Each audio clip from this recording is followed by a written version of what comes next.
turn its power to our advantage. It's now been 120 years since humans disappeared from the Earth. Many modern skyscrapers have collapsed into heaps of rubble. Concrete walls have been destroyed by a steady assault of air and rain. The weather changes where skyscrapers once stood.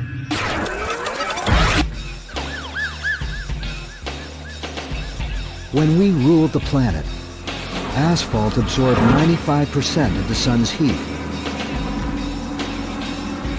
The cities were hot, up to 10 degrees warmer than the forests and fields that surrounded them. But now that we're gone, black asphalt is being covered by grasses and trees. The temperature drops.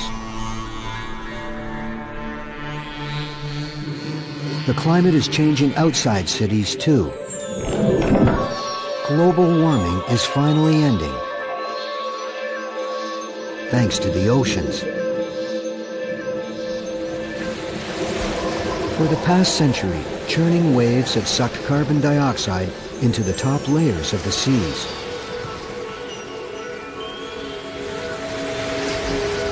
Microscopic plankton and shellfish have been absorbing the carbon into their bodies.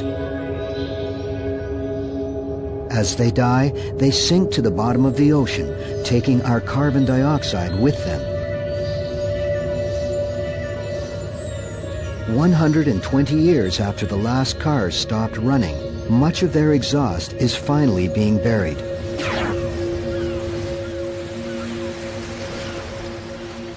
The changes are being felt all around this new world. In Berlin, young trees attract new life. The saplings that grow out of the concrete provide perfect food for animals. These wolves have come in from the countryside, following the deer. Humans killed off most of the wolves in Germany long ago. These hunters are immigrants from Poland. 140 years after humans disappeared, thousands of wolves hunt across Europe. They need to eat every few days. So wolves hunt downtown, following prey.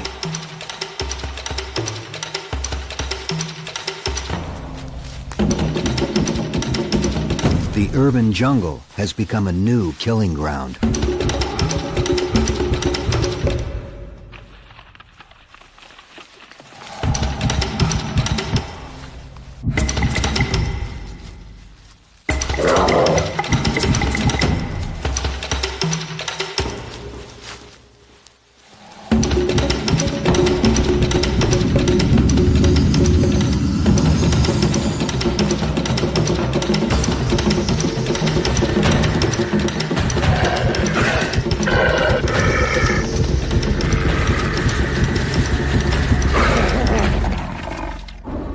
It's now been 150 years since humans disappeared from the planet Earth.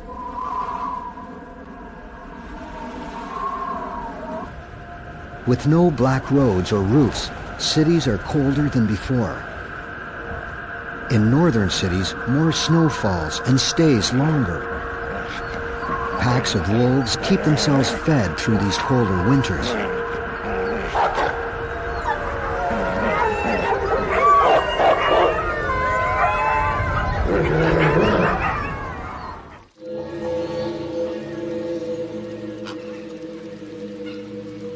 We changed the course of 2/3 of the world's major rivers.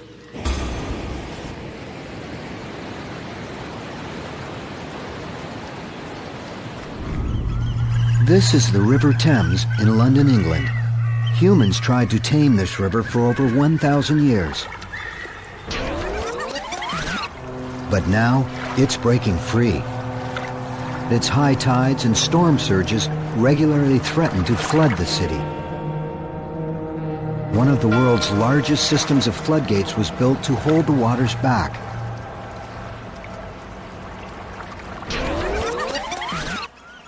Now the river is out of control.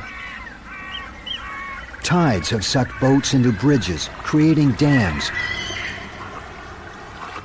The Thames has been forced around the bridges, flooding its banks. London is returning to the marsh that the Romans found here 2,000 years ago.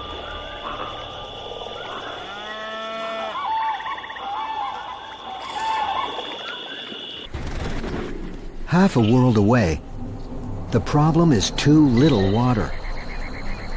This is the Imperial Valley in Southern California. Half of America's fruit and vegetables came from here each winter. With 350 days of sunshine, some crops had 4 harvests a year. But only 7.5 centimeters of rain falls every 12 months. The dry air keeps buildings intact, but it's deadly for crops. Farmers brought in water from the Colorado River. Almost 4 trillion liters each year. Enough to cover every field in almost 2 meters of water. But when we disappeared, the irrigation stopped. What was once California's farming miracle is once again a desert. 500 kilometers northeast lies another man-made oasis, Las Vegas.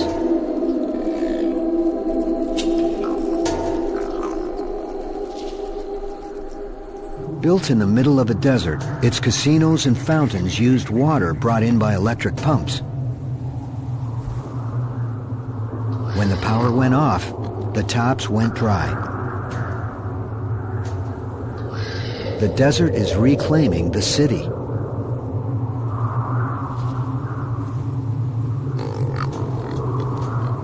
But nature hasn't been able to erase all evidence of our presence.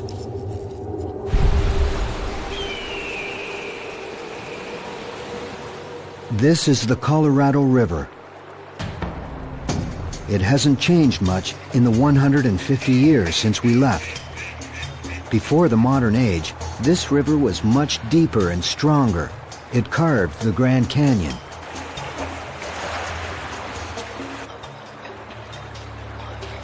Dozens of dams lie along the Colorado River.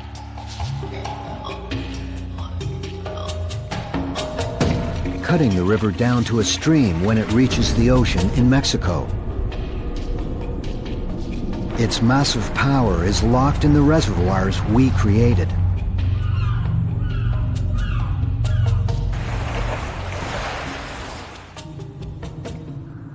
It's now 200 years since we disappeared from the planet. Nature has taken over the world's cities. But some rivers are still shackled by concrete monoliths. In the American West, dozens of dams block the Colorado River.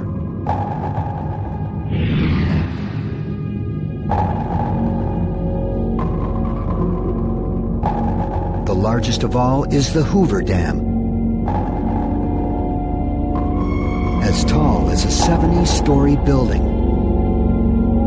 Its base is as thick as 2 football fields. Enough concrete was used here to pave a highway from New York to San Francisco.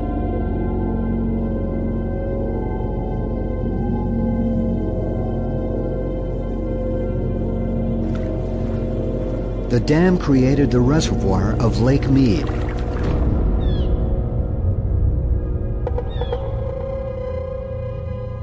There's enough water here to cover what used to be the state of New York under 30 centimeters of water. Much of this mammoth structure is made of solid concrete. But even this monument to human ingenuity is in danger. The reason lies to the north, up the Colorado River, near what used to be the border of Utah. This is the Glen Canyon Dam. This dam was created to provide an emergency supply of water should reservoirs downstream ever run dry. Built to last for centuries, this dam has a major weak spot, its spillways. They're like the overflow drain on a bathtub. If the river level gets too high, the excess water escapes through the spillway tunnels so that nothing can go over the top of the dam. But these spillways don't deal well with sudden floods. The trigger is high in the mountains. This past winter, they were hit with more snow than normal. As it melted, a heavy spring runoff swept down toward the Colorado.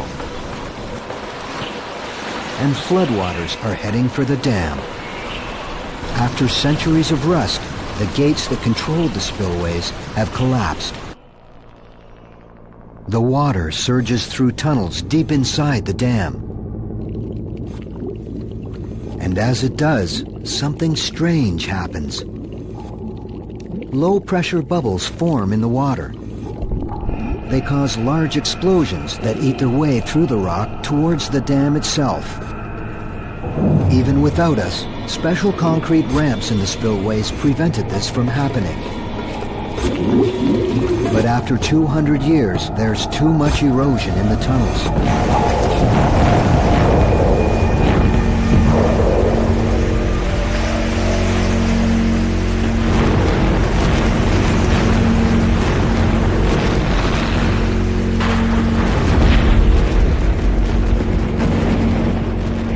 17 billion cubic meters of water heads downstream. The surge is over 16 meters high. It sweeps down towards the Hoover Dam. The Hoover was built to hold back 219,000 kilograms per square meter, but its designers didn't anticipate this.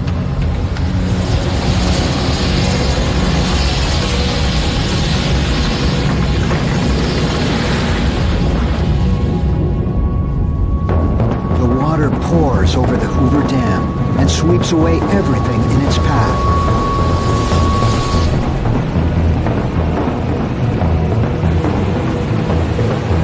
Now it tears southward at 40 kilometers an hour, smashing through dozens of dams in its way.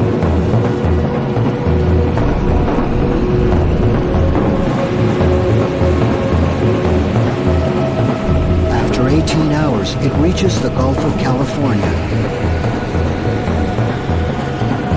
For the first time in 200 years, the Colorado River reaches the sea as a flood, not a trickle. The release of the Colorado transforms this part of North America.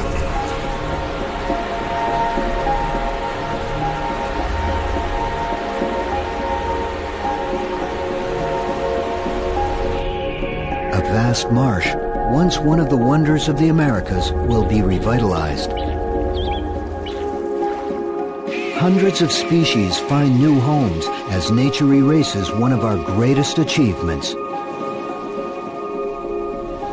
All over the world, nature is reclaiming the planet.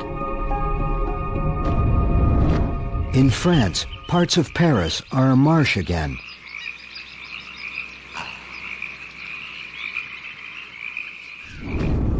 In California, irrigated fields have reverted to deserts. And Manhattan has become a forest for the first time since the Dutch arrived. As altered rivers like the Mississippi return to their natural state, silt creates new land. South of New Orleans, over 647 square kilometers of land takes root, lost when humans dammed up the Mississippi.